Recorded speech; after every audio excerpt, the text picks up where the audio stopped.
Ave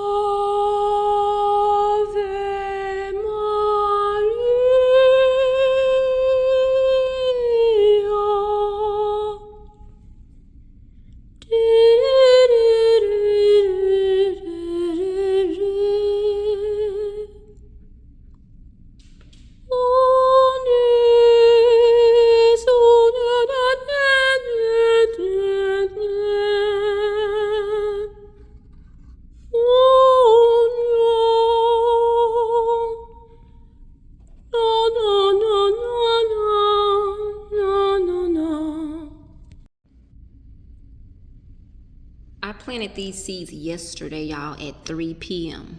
I wrote it down. It is now 3:45 p.m. the next day.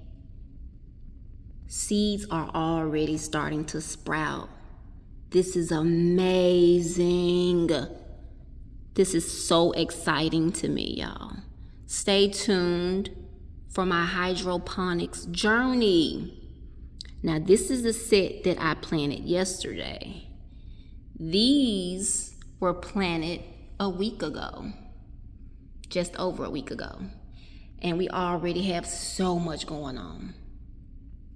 We got basil, we got oregano, parsley, a couple other things. Yep. Stay tuned.